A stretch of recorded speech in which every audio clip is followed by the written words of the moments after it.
Marwar bulletin में morning news लेकर हाजिर है आपका दोस्त चंद्रमोहन कल्ला।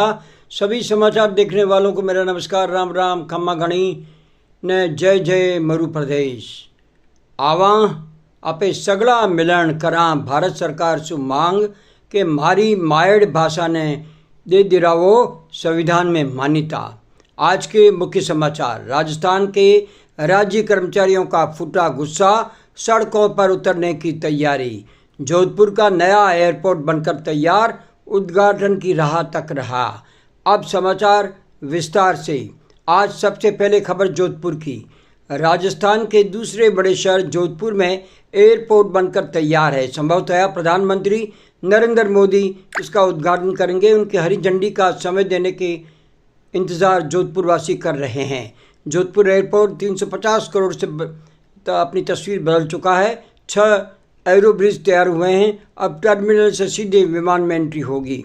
6 एरो ब्रिज से लैस जोधपुर के नए एयरपोर्ट टर्मिनल को रेलवे ब्रिज की तरह MS स्ट्रक्चर से तैयार किया गया है। बड़ी बात यह है कि इतना लोहा लगाया गया है कि 50 साल बाद वापस बनाने में निर्माण खर्च पूरा निकल जाएगा। जोधपुर शहर का नया एयरपोर्ट टर्मिनल 350 करोड़ की लागत से बनकर पूरी तरह तैयार है और अब केवल उद्घाटन की औपचारिकता बाकी है। लेकिन इसकी बनावट और हेरिटेज लुक को लेकर बहस छिड़ गई है। शुरुआत में जोधपुरी पत्थर से पारंपरिक पहचान देने की योजना बनाई गई थी, मगर निर्माण में आधुनिक तकनीक और ग्लास फाइबर आधारित सामग्री को प्राथमिकता दे दी गई, जिससे स्थानीय स्थापत्य की झलक सीमित रह गई है। बता दें कि नया एयरपोर्ट टर्मिनल 350 करोड़ रुपए में 3 साल में बना है। यह 6 एरो ब्रिज से लेंसर रेलवे ब्रिज की तरह MS स्ट्रक्चर में तैयार किया गया है। इतना लोहा लगा है कि 50 साल बाद वापस बनाने में निर्माण खर्च जितना आएगा उतना पूरा निकल जाएगा। एयरपोर्ट अथॉरिटी ऑफ इंडिया ने 2023 में दिल्ली की कंपनी स्वदेशी इंडिया को निर्माण का जिम्मा सौंपा था। प्रोजेक्ट में पारंपरिक पत्थर की बजाय GFRC glass fibre reinforced concrete का इस्तेमाल किया गया है, जो सीमेंट, रेत, पॉलीमर और ग्लास फाइबर के मिश्रण से तैयार होता है। एजेंसी इसे हल्का, टिकाऊ और किफ़ायती बताती है, लेकिन विशेषज्ञ इसे अधिक कार्बन फुटप्रिंट वाला मानते हैं। MBM विश्वविद्यालय के आर्किटेक्ट डॉक्टर कमलेश कुमार के अनुसार स्थानीय पत्थर का उपयोग न होने से ग्रीन रेटिंग हासिल करने में बाधा आ जाएगी और भवन शहर की पारंपरिक पहचान को पूरी तरह से नहीं दर्शा पाएगा। गौरतलब है कि जोधपुर में नया रेलवे स्टेशन भी बन रहा है, जिसको छित्तर के पत्थर से हेरिटेज लुक दिया जा रहा है।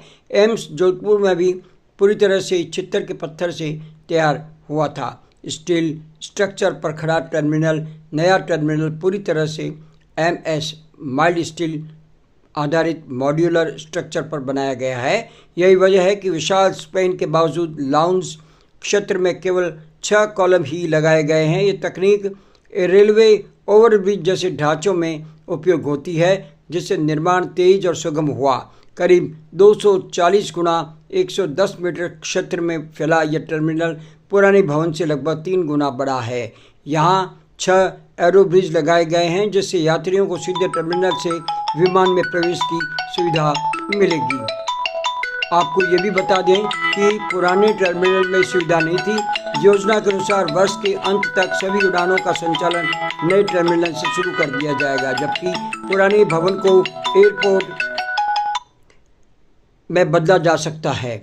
2017 से शुरू हुआ प्रोजेक्ट 9 साल लग गए। नए टर्मिनल की नींव वर्ष 2017 में विभिन्न एजेंसियों के बीच हुए समझौते से पड़ी। एयरपोर्ट अथॉरिटी, भारतीय वायुसेना, रक्षा संपदा विभाग, नगर निगम और राज्य सरकार के बीच समन्वय के तहत 37 करोड़ रक्षा भूमि उपलब्ध कराई गई। इसके बदले नगर निगम ने समान भूमि वायुसेना को दी और अतिरिक्त 69 एकड़ का भुगतान कर अधिग्रहण किया गया था। 100 साल पुराने एयरपोर्ट का नया अध्याय। जोधपुर एयरपोर्ट की स्थापना 1930 के दशक में तत्कालीन महाराजा उमेश सिंह ने करवाई थी। ब्रिटिश काल में रॉयल एयरफोर्स की उपयोग में रहा यह एयरपोर्ट आज भी सामरिक दृष्टि से अहम है।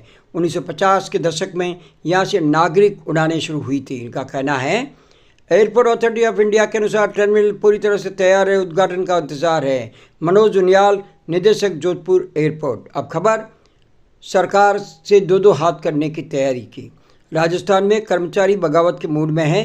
7 लाख कर्मचारी सड़कों पर उतरने की तैयारी कर रहे हैं। सूबे में सरकारी विभागों में काम ठप होने का खतरा मंडराने लगा है। मेडिकल की आरजीएस ठप होने और लंबित मांगों से भारी रोष है। सड़कों पर उतरने की चेतावनी राज्य की भजनलाल शर्मा सरकार दे चुके हैं। राजस्थान से इस वक्त की सबसे बड़ी खबर आ रही है। प्रदेश के लगभग 7 लाख कर्मचारी अधिकारी भारी रोष में हैं और अब उनके सब्र का बांध टूटता नजर आ रहा है। अखिल राजस्थान राज्य कर्मचारी संयुक्त महासंघ एकीकृत के बैनर तले कर्मचारियों ने राज्य सरकार को आर पार की लड़ाई की चेतावनी दे दी है। भारी रोष का कारण आरजीएस योजना ठप होना है। यही आंदोलन का मुद्दा बनने को तैयार है। पिछले 1 महीने से अधिक समय से निजी अस्पतालों ने इस योजना के तहत इलाज करने से मना कर दिया है। हैरान करने वाली बात यह है कि कर्मचारियों के वेतन से हर महीने आरजीएचएस की कटौती की जा रही है, लेकिन उन्हें बदले में इलाज नहीं मिल रहा है। कैंसर और किडनी जैसी गंभीर बीमारियों से जूझ रहे कर्मचारी और पेंशन भोगी निजी अस्पतालों में दर दर भटकने को मजबूर है। राजस्थान के 7 लाख कर्मचारियों का आक्रोश फूट चुका है। किसी भी समय चिंगारी आग का रूप ले सकती है। संयुक्त महासंघ ने इसे कर्मचारियों के साथ मानवीय संविधानों का मजाक करार दिया है। सिर्फ आरजीएचएस ही नहीं बल्कि 7वें वेतन मान की विसंगतियां, पदोन्नति में देरी, अन्य लंबित मांगों को लेकर कर्मचारी सरकार के खिलाफ मोर्चा खोलने जा रहे हैं। महासंघ के नेताओं का कहना है कि अगर सरकार ने जल्द कदम नहीं उठाए तो प्रदेश भर में उग्र आंदोलन होगा और कर्मचारी सड़कों पर उतरने पर मजबूर हो जाएंगे। इनकी प्रमुख मांगें ये है: आरजीएस को तुरंत बहाल करना और निजी अस्पतालों के बकाये राशि का भुगतान करना, पिछले 1 महीने से ठप पड़ी सेवा को तुरंत चालू करना, वेतन विसंगतियों का निस्तारण, पदोन्नति और वेतन सुधार के लिए स्वतंत्र समिति का समयबद्ध निर्णय, संविदा कर्मियों का नियमितीकरण, 28 विभागों के लगभग 7 लाख संविदा व नियमित कर्मचारियों की स्थायी मांगों पर अमल करना, पदनाम परिवर्तन और नई पेंशन योजना एनपीएस पर रोक लगाई जाए, ओपीएस का सुदृढ़ीकरण किया जाए।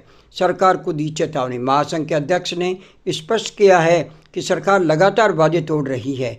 यदि कर्मचारियों की मांगों को अनदेखा किया गया तो प्रदेश में सरकारी कामकाज ठप हो सकता है, जिसका सीधा असर जनता पर पड़ेगा। कर्मचारियों का यह आंदोलन आने वाले दिनों में राजस्थान की राजनीति में बड़ा भूचाल ला सकता है। यहाँ यह प्रश्न उठना लाजमी है कि क्या सरकार इन 7 लाख कर्मचारियों के गुस्से को शांत कर पाएगी या वाकई राजस्थान की सड़कों पर एक बड़ा आंदोलन देखने को मिलेगा।